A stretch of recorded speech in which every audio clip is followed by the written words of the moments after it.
अस्सलाम वालेकुम। जैसा कि आपने देखा, रेस देने से बाइक की हेडलाइट का बल्ब जल गया है।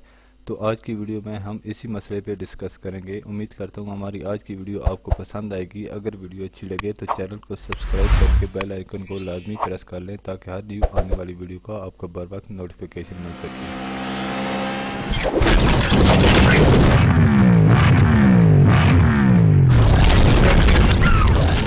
तो इसके सारे इशू के बारे में हम आज फुल डिटेल के साथ आपसे बात करेंगे कि वो कौन कौन सी वजूहत हैं जिनकी वजह से बल्ब बार बार फ्यूज़ हो जाता है। तो चलें दोस्तों, बगैर टाइम वेस्ट किए वीडियो शुरू करते हैं। जी तो दोस्तों, यहाँ पे आप देखें तो ये वायर आ रही है, ये मैग्नेट साइड से आ रही है। मैग्नेट साइड से होती है, ये सीधा इस ग्रिप के अंदर आ जाती है यहाँ पे।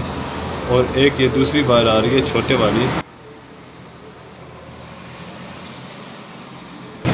इसको आप छोड़ दें, इसके साथ अभी हमारा कोई मतलब नहीं है। हमारा मकसद है हेडलाइट को ठीक करना। तो दोस्तों यहाँ पे आप देखें तो ये येलो कलर की तार है जो कि मैग्नेट से आ रही है। ये हेडलाइट की तार है। यहाँ से करंट होता हुआ सीधा आता है यहाँ इलेक्ट्रीफायर के अंदर। यहाँ पे आप देखें तो ये वायरिंग के अंदर येलो कलर की तार आ रही है, इसके अंदर यहाँ करंट आ जाता है। जब इसके अंदर करंट आता है तो यहाँ से करंट कन्वर्ट होके आगे हेडलाइट की तरफ चला जाता है। यहाँ वायरिंग के अंदर इसका जॉइंट होता है। ये तार यहाँ से आती है इसके अंदर, और इस जगह पे अगर हम वायरिंग को खोलेंगे तो एक तार और लगी होगी इस तार के साथ, जो कि सीधा हेडलाइट के अंदर चली जाती है। इलेक्ट्रीफायर का काम ये होता है कि हेडलाइट का हमारा जो करंट यहाँ पे आता है, इसको ये कन्वर्ट करके आगे हेडलाइट की तरफ भेज देता है।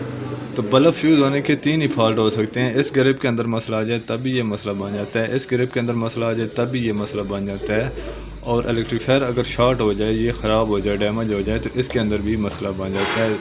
ज़्यादा चांस इसके होते हैं इलेक्ट्रीफायर की ये ख़राब हो जाए तो इसकी वजह से बल्ब फ्यूज़ होना शुरू हो जाता है। तो हमने सबसे पहले इस ग्रिप को चेक कर लेना है। इस ग्रिप को चेक करने के बाद हम इस वाली ग्रिप को चेक करेंगे, उसके बाद हम इलेक्ट्रीफायर को देखेंगे। तो सबसे पहले हम इस ग्रिप को खोल लेते हैं।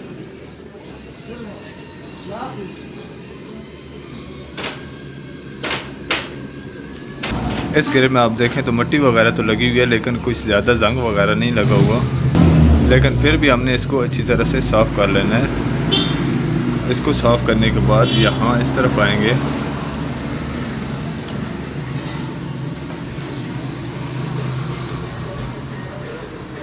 और इसकी ग्रिप तकरीबन ठीक है, इसमें कोई इश्यू नहीं आ रहा। ग्रिप को साफ़ करने के बाद हम इसको वापस ज्वाइंट कर देंगे, और ये इलेक्ट्रीफायर हम चेंज कर देंगे क्योंकि हमारा इशू इसी इलेक्ट्रीफायर के अंदर आ रहा है। ये ग्रिप लगाते हुए अच्छी तरह से ध्यान करना है कि ये यहाँ पे अच्छी तरह से प्रेस हो जाए। अगर ये अच्छी तरह प्रेस ना हो तो फिर भी इसमें से करंट का मसला बन जाता है। इलेक्ट्रीफायर हमने चेंज कर दिया। अब हम हेडलाइट का बल्ब चेंज करके इसको देखेंगे कि हमारा मसला हल हुआ है कि नहीं हुआ।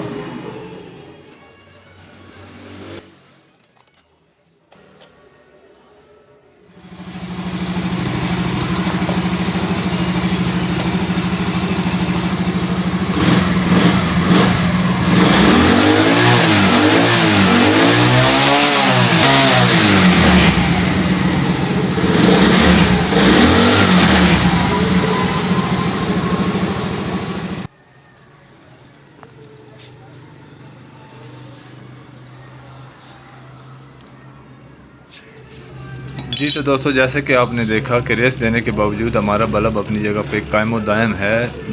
हमारा मेन इशू इलेक्ट्रीफायर के अंदर आ रहा था, जो कि चेंज करने के साथ ही हमारा मसला हल हो गया।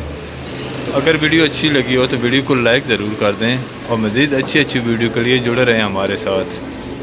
अल्लाह हाफ़िज़।